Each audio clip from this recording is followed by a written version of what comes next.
Salam alaikum, Mataldi d'Azul, bonjour. Bon, le Mali, Assimi Goïta, ce pouvoir malien, c'est la folie des grandeurs, vis-à-vis de l'Algérie, bien sûr.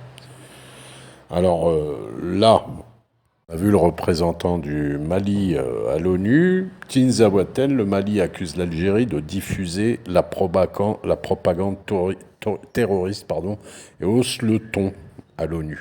Non, mais franchement, ça va de plus en plus loin. C'est des véritables provocations. Et c'est à dessein, hein, ça, il n'y a pas de problème. Mais on va voir s'ils en ont les moyens. Là, on va entendre le ministre des Affaires étrangères malien qui s'adressait à une réunion en Europe et qui expliquait qui fait partie du Sahel. Sahel comprend du Sénégal jusqu'à la Somalie et le Maroc, la Libye, d'autres pays font tous partie de ce Sahel où il y a un continuum humain, géographique, géopolitique, etc. Donc il faut comprendre cet élément. Comme vous l'avez entendu, hein, il s'est bien gardé de citer l'Algérie, mais il cite le Maroc, qui est même pas dans le Sahara, le Maroc. L'Algérie est un pays Sahara, sahélo-saharien. Voilà, c'est clair et net. En tout cas, sahélien dans son extrême sud, notamment Tinzaouatine et toute la frontière malio-nigérienne. Donc l'Algérie, elle, à l'ONU, s'est plaint d'une frappe du Mali le 25 août près de Tinzaouatène qui aurait fait donc des morts civiles. Et ce qui a évidemment entraîné un flux de blessés, etc., qui sont venus se faire soigner en Algérie, côté algérien.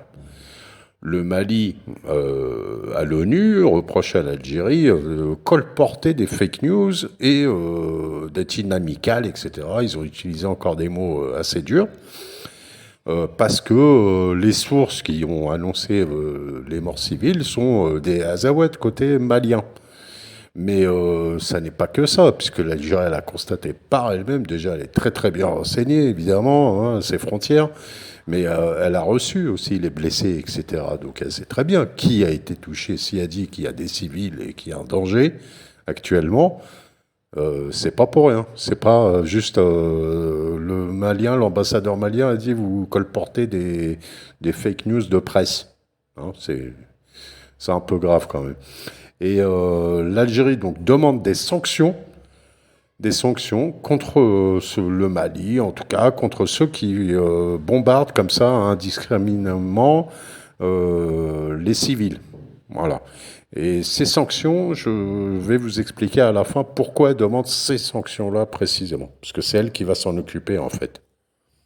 Alors là, on va voir juste des images des conséquences quand le Mali bombarde un endroit. Il avait le 31 juillet, pareil, par drone, ils avaient bombardé un camp d'orpailleurs, hein, de chercheurs d'or et tout. Il y a des Tchadiens, il y a des Maliens, des Nigériens, il y avait de tout là-dedans. Et vous allez voir les images là tout de suite. Et ensuite, oui, et ensuite, c'est l'Algérie qui se les tape, qui récupère tous ces gens-là qui fuient et qui est obligé soit de les empêcher d'entrer par la frontière, donc c'est bien la preuve que l'Algérie ne laisse pas passer tout le monde, et surtout pas des hommes, des groupes armés qui viendraient se cacher en Algérie, qui repartiraient au Mali pour attaquer les Maliens. C'est archi faux ça. En tout cas, je suis en train de rechercher des sources fiables pour en parler. J'en parlerai prochainement. Donc, non seulement elle récupère ces gens-là, mais aussi, après, elle est obligée de les raccompagner à la frontière nigérienne, de l'autre côté, de Tinzaouatène jusqu'à la frontière nigérienne. Et bien sûr, tout ça à ses frais, tout le temps, bien sûr. Alors, on va voir ça tout de suite. Donc, comme ça, nous sommes entre les deux lignes frontalières. Il y a des centaines de personnes qui ont fui les lieux d'hier soir. Donc, je suis avec des Nigériens, des Maradis et des Zandar. L'Algérie les empêche de rentrer et de subvenir à leurs besoins.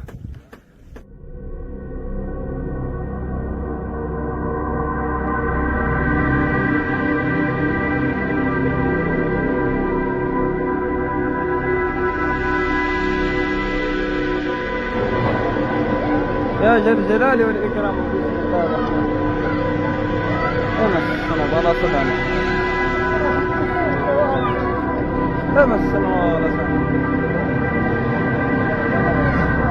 Ici, un petit tableau sur le classement des armées dans le monde. Et l'armée malienne, c'est quoi? Personnel actif, 40 000 personnes. 40 000. Vous mettez des cuisiniers, des administratifs, etc. là-dedans.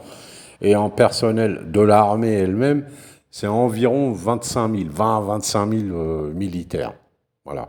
Elle a 650 véhicules blindés. Voilà l'armée malienne.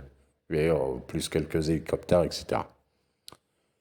Et avec ça, vous allez me faire croire, donc le Mali va nous faire croire que ces, entre guillemets, terroristes séparatistes ont besoin d'aller en Algérie, se cacher pour ensuite les attaquer. Non mais regardez une carte, franchement. La zone verte, c'est le nord du Mali, avec les Peuls, les Touaregs, etc., etc. Voilà la région contestée, revendiquée, là où il y a les conflits, en vert foncé. Regardez l'immensité. Donc ce nord, il est composé donc, de grandes zones, c'est la zone de Tombouctou, de Kidal, de Gao, principalement. Et cette zone nord représente 250 000 mètres carrés de surface, avec une frontière avec l'Algérie de 1329 km. Non mais soyons logiques. Comment pouvez-vous dire que les terroristes ont besoin d'aller armés en plus en Algérie, que l'Algérie les laisse venir armés, qu'elle laisse venir des civils, etc., que ça circule, ok. Mais ne dites pas, vous ne pouvez pas dire, vous n'avez aucune logique. C'est parce qu'ils vont se réfugier en Algérie que soi-disant, vous, les Maliens, l'armée malienne, vous n'arrivez pas à les attraper. Non, mais vous vous moquez de qui? Avec 20 000 hommes pour tout le pays? Vous croyez que vous contrôlez toute cette zone, mais les gars, ils connaissent parfaitement le terrain, ils ont juste à se cacher en territoire malien et de vous surprendre. Il n'y a pas besoin d'aller en Algérie. Et l'Algérie n'acceptera jamais, n'a jamais accepté des groupes armés qui viennent sur son territoire. Non, mais ça tombe sous le sens. Cette fake, on va la démonter.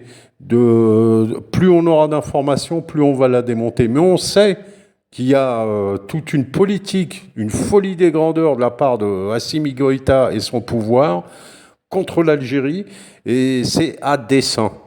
Alors, ici, vous voyez une photo satellite qui a été prise le 14 août à gauche, la partie gauche, vous voyez le grand rectangle, là, il est vide, c'est à l'aéroport près de Gao, hein.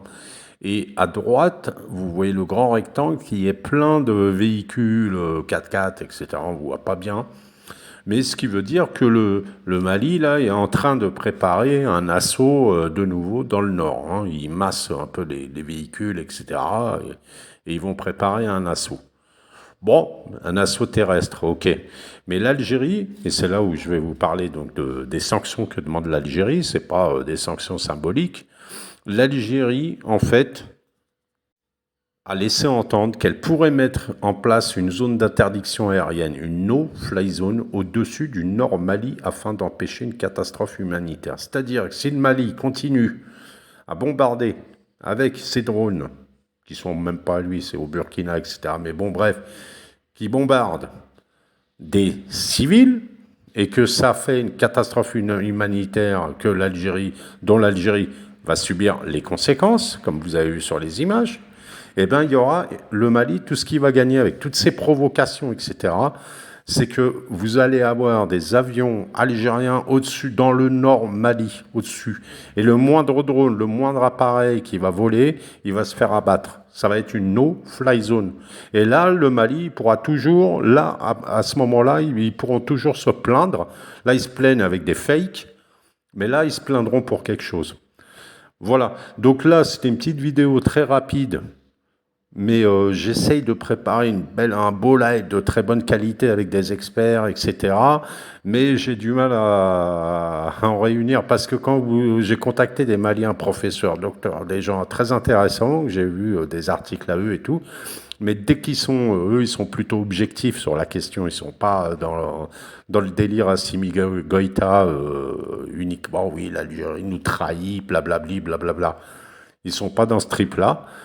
Et franchement, voilà, ils sont réticents à vouloir faire un live parce qu'ils vivent au Mali et tout ça. Et je me doute que c'est pas évident d'aller contre la doxa actuellement.